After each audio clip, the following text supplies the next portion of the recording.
আমাক শুকগুৰুয়ে সিদ্ধান্ত দিছে বোলে শ্ৰৱণ কীৰ্তন যদ্যপি ভকতি নৱবিধ মাধৱৰ শ্ৰৱণ কীৰ্তন তাতো মহা শ্ৰেষ্ঠতৰ। নৱবিধ ভক্তিৰ ভিতৰত শ্ৰৱণ কীৰ্তনে হ'ল শ্ৰেষ্ঠ। অৰ্চন বন্দন ধ্যান সমস্ততে কৰি বোলে যশ কীৰ্তনতে আতি তুষ্ট হুন্ত হৰি।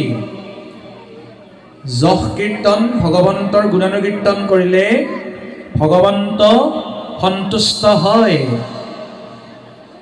বোলে ভকতে যতেক গাৱৈ গুণ নাম ছয় তাৰমালা গান্ধিয়া পিন্ধন্ত কৃপাময়। ভগৱন্তৰ গুণানুকীৰ্তন য'ত ভকতসকলে গাই গুণনাম গাই কীৰ্তন কৰে, সেই নামসমূহ ভগৱন্ত পুৰুষে এডাল ফুলৰ মালা গাঁঠাৰ দৰে নামৰ মালা তেওঁ নিজে গাঁঠি ডিঙিত পৰিধান কৰে। সেইজন আমাৰ ভগৱান। বোলে হেন জানি ব্যাস তুমি ঋষি তুমি সৰ্বজান, নিৰিমি শাস্ত্ৰ কৃষ্ণ চৰিত্ৰ প্ৰধান। তুমি মহাজ্ঞানৱন্ত, তুমি সমস্ত শাস্ত্ৰ য'ত নিৰ্মাণ কৰিলা, হে ব্যাসদেৱ এটাকে কৃষ্ণ প্ৰধান শাস্ত্ৰ ভাগৱত শাস্ত্ৰ। ভাগৱতখন হৈছে ভক্তি প্ৰধান কৃষ্ণ প্ৰধান শাস্ত্ৰ। বোলে এই শাস্ত্ৰ তুমি প্ৰণয়ন কৰা। এই শাস্ত্ৰৰ মাজত কি আছে? ভগৱন্তৰ গুণানুকীৰ্তন আছে। যি শাস্ত্ৰৰ মাজত ঈশ্বৰৰ চৰিত্ৰ নাই, গুণানুকীৰ্তন নাই, সেই শাস্ত্ৰৰ বাণীক কিহৰ লগত তুলনা কৰিছে?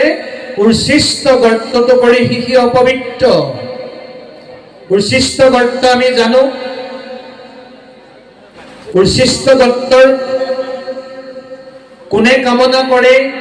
কাকতুল্য কামী পুৰুষৰ তাত ৰতি। কাউৰীয়ে তাত পৰে, উচ্ছিষ্ট খায়, ভকতৰ নাই তাত অভিলাষমতি। একান্ত ভকতসকলৰ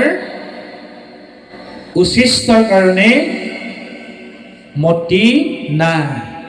প্ৰভুসকল, আইসকল ইয়াত ক'লে বোলে যিটো বাক্যে আশ্ৰয় গুণ নাম মাধৱৰ, শিশি বাক্যে হৰৈ পাপ জনসমূহৰ। হে ব্যাসদেৱ নাৰদে কৈছে, যি কথাৰ দ্বাৰা, যি বাক্যৰ দ্বাৰা লোকালোকৰ পাপ হৰণ হয়, পুণ্য অৰ্জন হ'ব পাৰে। বোলে হে ব্যাস তুমি সেই শাস্ত্ৰ প্ৰণয়ন কৰা, অৰ্থাৎ ভাগৱত শাস্ত্ৰ প্ৰণয়ন কৰা। বোলে এয়াই হ'ল ভকতি বিহীন জ্ঞান কৰ্ম হবে ব্যৰ্থ, কহিলো স্বৰূপে বেদান্তৰ তত্ত্ব মৰ্ম। এয়া তোমাক মই 4 বেদ 14 শাস্ত্ৰ 18 পুৰাণৰ তত্ত্ব মৰ্ম, বেদান্তৰ তত্ত্ব মৰ্ম কলো। আবে অনাদৰি জ্ঞান স্বধৰ্ম নিশেষ, কেৱলে দিওক ভকতিৰ উপদেশ। ব্যাসক নাৰদে কৈছে যে কেৱল তুমি ভক্তিৰ উপদেশহে দিয়া, আন ধৰ্ম তুমি পৰিহাৰ কৰা, আন ধৰ্মক অনাদৰ কৰা। আন ধৰ্ম কি? যাগ যজ্ঞ পূজা পাতল, বলি বিধান তন্ত্ৰ মন্ত্ৰ, হোম শ্ৰাদ্ধ বিধি। এটা শব্দত মায়াময় ধৰ্ম বুলি কয়, আগম ধৰ্ম বুলি কয়, কৰ্মকাণ্ড বুলি কয়। যে এইবোৰ তুমি পৰিহাৰ কৰা, অনাদৰ কৰা, কৃষ্ণ চৰিত্ৰ প্ৰধান ভাগৱত শাস্ত্ৰ প্ৰণয়ন কৰি প্ৰচাৰ কৰা। কৈছে হে ৰাম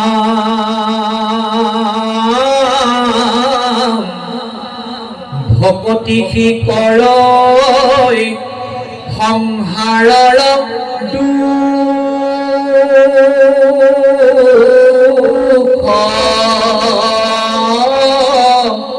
নাশ,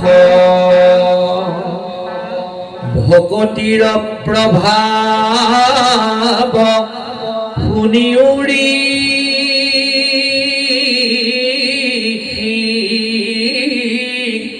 ব্যাস ও ৰাম স্বধৰ্মকো তেজি ভজ কৃষ্ণ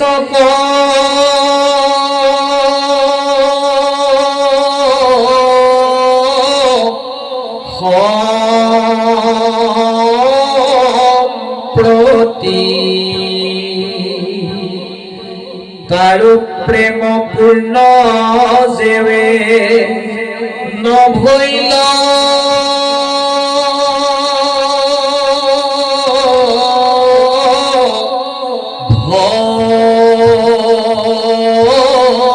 ভকতি। নাৰদে ব্যাসক উপদেশ দিছে, হে ব্যাসদেৱ, এই ভকতি গ্ৰহণ কৰাৰ পিছত যদি কিবা কাৰণবশত তেওঁ ভ্ৰষ্ট হয়, অল্পতে যদি তেওঁৰ প্ৰাণো যায়, ভক্তি পূৰ্ণাংগ নহওঁতেই বোলে জানা নাহি তথাপি তাহাৰ অকল্যাণ। সেই জীৱভাগীৰ কোনো অকল্যাণ নাই। ঊৰ্ধ্ববাহু কৰি হেৰা কৰো অংগীকাৰ, অধম জাতিত যদি জন্ম ভৈল তাৰ। সামান্য দোষৰ কাৰণে যদি মহাভকতজনৰ অধম জাতিটো জন্ম হয়, যেনেকে জ্বৰ ভৰত এটা সামান্য ভুলৰ কাৰণে হৰিণ, ইতৰ প্ৰাণী বন্য প্ৰাণী হৰিণ পহু হৈ জন্ম পাব লগা হ'ল সামান্য দোষৰ কাৰণে। গতিকে আমাৰ মহাভকত হলেও কেতিয়াবা সামান্য ভুলত, সেইকাৰণে শাস্ত্ৰই টীকা ভাষ্য দিছে বোলে অধম জাতিটো যদি জন্ম ভৈল তাৰ, তথাপি তাৰ অকল্যাণ নাই। বোলে জ্ঞানীটো কৰ্মীটো কৰি তথাপি অধিক, দেৱৰো বন্দনী যিটো ভকতি ৰসিক, যিজন ভকতি ৰসিক সেইসকলক মানুহেতো সেৱা পূজা কৰিবই, মানুহে বন্দনা গাব, দেৱতায়ো বন্দনা কৰিব। ভকত একান্ত য'ত আমি ভকত যেতিয়া হ'ব পাৰিম, এনেই নামত পোচাকধাৰী ভকত হলে যদি আমাৰ গুণ নাথাকে, কেৱল পোচাকধাৰী ভকত হৈ আছো, তেতিয়াহ'লে আমাক কোনেও গুণ নাগায়। গুণগত মানদণ্ডৰে সত্য, শৌচ, ক্ষমা, দয়া, এই ভক্তিৰ এই মহাগুণ যদি আমি আয়ত্ত কৰিব পাৰোঁ, গুণৱান হ'ব পাৰোঁ, ভকতিযুক্ত হ'ব পাৰোঁ, তেতিয়াহ'লে ভাগৱত শাস্ত্ৰই সিদ্ধান্ত দিছে আপুনি বা আমি মানৱ সমাজত সমাদৃত বৰেণ্য পাত্ৰ হ'ব পাৰিব, ভগৱানৰ প্ৰিয় পাত্ৰ হ'ব পাৰিব, গুণীজন সমাজৰ প্ৰিয় ভাজন হ'ব পাৰিব।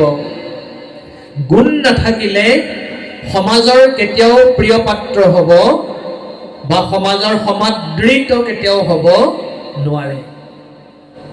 আজি আমাৰ প্ৰাণৰ শিল্পী গৰাকী জুবিন গাৰ্গ ডাঙৰীয়া অকাল বিয়োগ ঘটিল, তেওঁৰ বিষয়ে আমি কোৱাৰ প্ৰয়োজনেই নাই। আজি গোটেই দেশত কেনেকুৱা শ্ৰদ্ধাঞ্জলি চলি আছে, কিহৰ কাৰণে?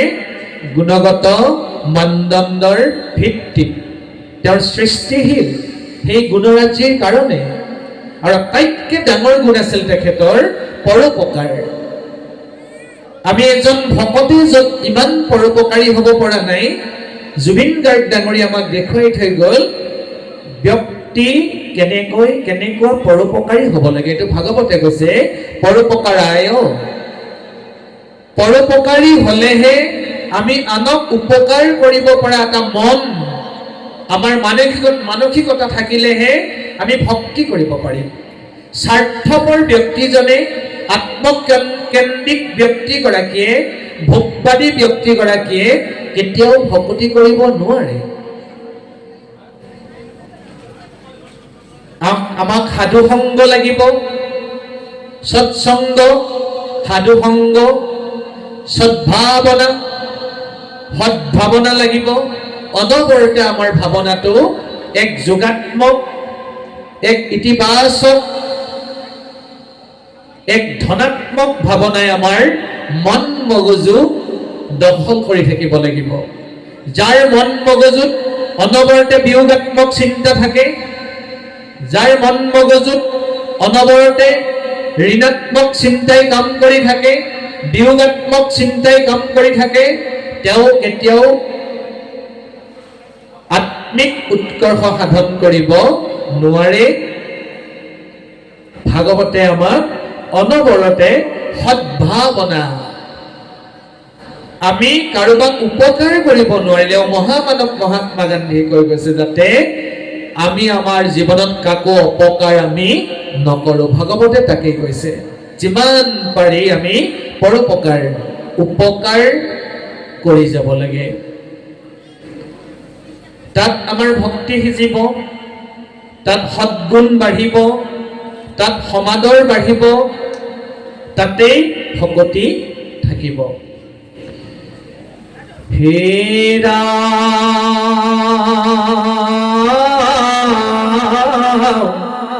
হে নজানি মহা